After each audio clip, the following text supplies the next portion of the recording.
Vigilante da Razão, o seu canal de opinião e crítica. Olá, meus amigos e minhas amigas do canal Vigilante da Razão, tudo bem com vocês? Eu espero muito que você esteja super bem e que todos os seus projetos sejam realidade na sua vida. E para quem não me conhece, meu nome é Denilson Douglas, eu sou o apresentador do canal Vigilante da Razão e você é muito bem-vindo aqui ao nosso canal. Isso mesmo, você que está nos diversos lugares do Brasil e até do mundo, sinta-se abraçado e também é com muito carinho, com muito respeito que eu trago para você mais um conteúdo reflexivo nesse momento em que nós estamos passando, né? E com todo o rebuliço que o sistema ele propõe para cada um de nós, é importante que a gente possa refletir sobre a realidade das coisas da vida. Você que caiu aqui de paraquedas, saiba que você está no canal Vigilante da Razão, um canal que trata sobre diversos assuntos importantes para cada um de nós refletirmos, pensarmos e conjecturarmos, por que não? Nós temos a capacidade de conhecer as coisas como elas são. E também temos a capacidade de fazer os nossos próprios julgamentos. Há quem diga que esses julgamentos podem ser duramente prejudicados pelo meio em que nós nos encontramos. Então saiba que você está num ambiente do pensamento crítico. Você está num ambiente onde é permitido questionar. É permitido você duvidar, por que não dizer?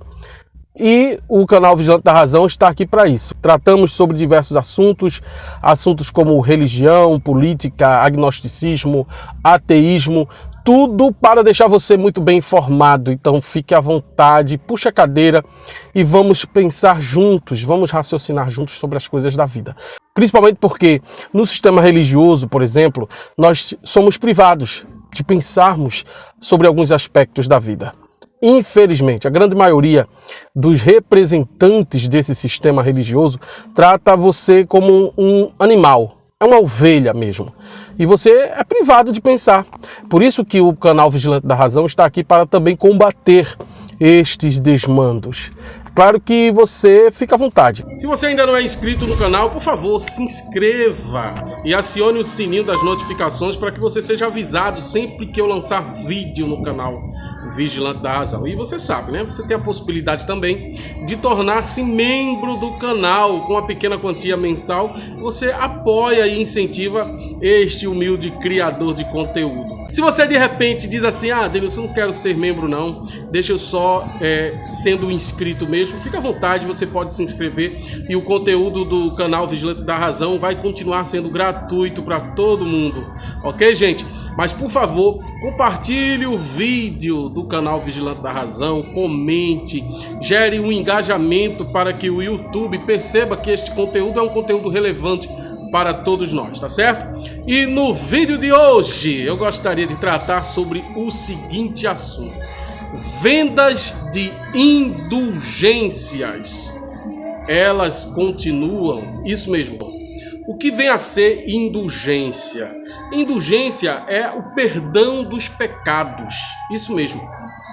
É uma prática que foi muito popularizada na Idade Média pela Igreja Católica e consiste no pagamento financeiro ou na penitência para se pagar os resultados temporais ou as consequências temporais de um pecado. É verdade que os cristãos afirmam que Jesus Cristo, quando morreu e ressuscitou, ele levou consigo todos os pecados da humanidade, mas o que é mais incrível é que parece que levar consigo os pecados da humanidade não foi suficiente para que a humanidade tivesse livre acesso à presença de Deus, caso esse Deus existisse. Então, na prática, você paga por um pecado que já foi pago antes. Mas aí eles dividem a coisa da melhor forma possível e imaginável. É mais ou menos assim. O pecado original ao qual toda a humanidade está imersa é perdoada pelo sacrifício de Jesus. Mas após confissão que gera o perdão, né? A confissão que é um critério sem a qual não há o perdão de pecados na visão cristã, principalmente católica, a pessoa continua pecando. Então, em tese, é como se Jesus Cristo não tivesse levado pecado algum sobre seus lombos, porque o ser humano continua pecando. Aí o que é que se faz a respeito disso? Se paga uma penitência, se paga um valor a ser creditado na conta espiritual da pessoa, e a pessoa passa a ter o seu pecado perdoado desde então. O que é um excelente negócio, diga-se de passagem, porque o ser humano continua pecando a vida toda, vai pecando e vai tendo penitências e contas a pagar. Inclusive, pasmem os senhores e as senhoras, meus amigos e minhas amigas do canal Vigilante da Razão.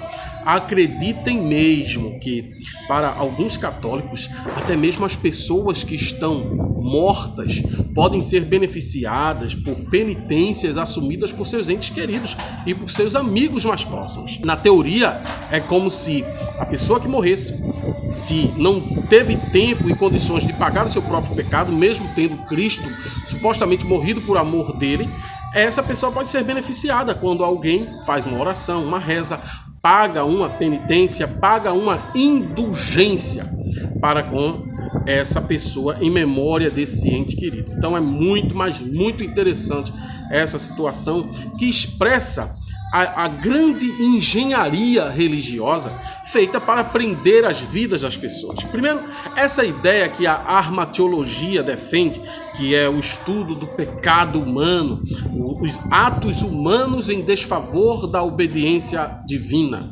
os atos humanos que ferem a dignidade divina. Primeiro, a gente parte do pressuposto de que existe um Deus, né? Tem que existir um Deus, e esse Deus precisa estar esperando algo de nós. Algo da nossa parte, obediência, subserviência, humilhação, bajulação e tudo mais. Então agora esse Deus está esperando isso de nós. Quando a gente não faz, ele fica com raiva. Ele fica, claro, querendo nos impor a sua justiça e a sua punição. Frente a isso, nós apresentamos a esse Deus uma penitência e dizemos assim: olha Deus, eu estou pagando os meus pecados aqui. É semelhante ao que ocorria no antigo Israel, onde o povo oferecia sacrifícios de ovelhas como pagamento por seus supostos pecados, e sempre tinha pecado para se pagar, porque desde que o mundo é mundo, que a humanidade tem defeitos, falhas morais, falhas na personalidade, desvios de conduta, enfim. Isso, meu amigo, minha amiga, não tem nada a ver com uma desobediência que foi vivenciada lá no início do mundo, segundo a Bíblia, quando um casal originário foi desobediente à ordem de Deus e de repente provou um fruto proibido de uma árvore encantada. O que acontece é que todos nós estamos evoluindo enquanto pessoas, enquanto seres humanos, enquanto pessoas dotadas de capacidade evolutiva que muitos religiosos negam. Eles dizem, ao contrário disso, que o ser humano já está pronto, já foi criado pronto, preparado do jeito que ele está hoje, ele esteve há milhares de anos atrás. É claro que o processo evolutivo, se você for analisar, ele é muito antigo. Ele envolve milhões de anos, até mesmo bilhões de anos.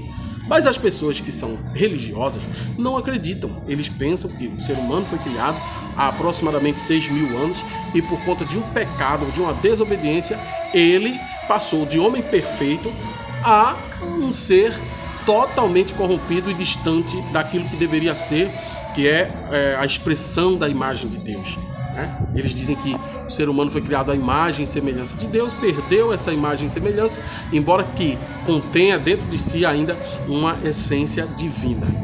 E o que eu acho interessante é essa engenharia religiosa para tornar o homem um prisioneiro dos seus próprios atos. Em vez de pensar em formas e métodos de compreender o ser humano enquanto pessoa, todas as necessidades, todos os desvios mesmo de conduta do ser humano, como a neurociência faz, como a psicoterapia faz, como a psiquiatria faz, usando realmente meios palpáveis, compreensíveis, inteligíveis, O ser humano acredita mesmo que o homem tem o que tem, é o que é, porque pecou contra o seu próprio Criador, contra o seu próprio Deus. E fazem comparações muito simplórias a respeito desse processo, como se um filho que desobedecesse o pai perdesse os privilégios da paternidade e precisasse agradar esse pai de novo, comprando o direito de ser acolhido novamente por esse pai. Esse é o pensamento religioso que tem escravizado vidas. É por isso que o canal Vigilante da Razão precisa estar aqui falando que, por favor, não houve homem de barro algum, não houve mulher de costela alguma, não há uma expectativa sobrenatural que você se comporte desse ou daquele jeito. É claro que a humanidade, no decorrer do tempo, foi adquirindo para si um código de conduta baseado naquilo que ele deve fazer ou que não deve fazer, que o ser humano deve se comportar dessa forma ou de outra forma, mas nada disso tem uma origem divina. Deus, ao contrário do que muita gente pensa, não é a origem de todo bem moral.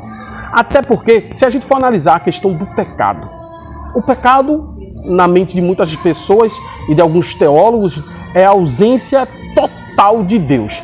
Mas entenda, se Deus, ele abarca todas as coisas existentes no universo, ele está em tudo e em todos. Haveria um lugar da ausência divina? Haveria uma opção a ser escolhida no que diz respeito ao pecado, no que diz respeito à desobediência, à não existência de Deus? Ora, esse pensamento é muito infantil, gente. Não dá para conceber um pensamento desse. Aonde o ser humano poderia se esconder se a própria Bíblia diz que se estiver no fundo dos mares, Deus estará ali. Se o homem se esconder no mais profundo abismo, Deus também estará ali. Então, onde há o lugar onde Deus não esteja, para que o homem pudesse estar na prática do pecado?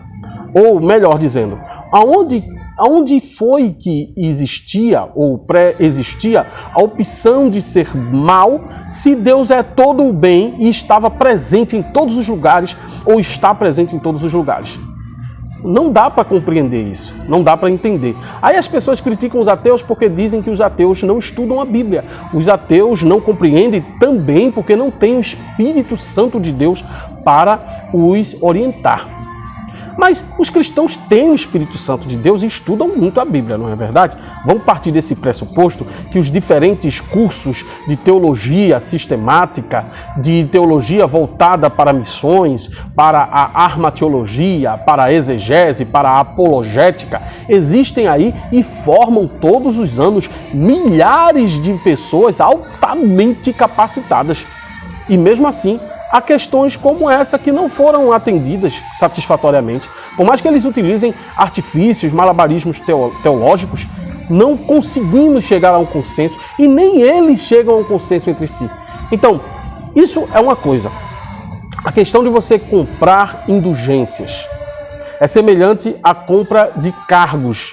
E isso é mais real do que se imagina. Eu estava lendo um artigo de um site ligado à Igreja Católica que dizia que ainda hoje a compra de indulgências é uma prática comum e que cabe ao pároco ou o arcebispo, o bispo paroquial, o bispo da arquidiocese, adotar ou não essa prática no tratamento de alguns fiéis, no relacionamento da igreja com alguns fiéis.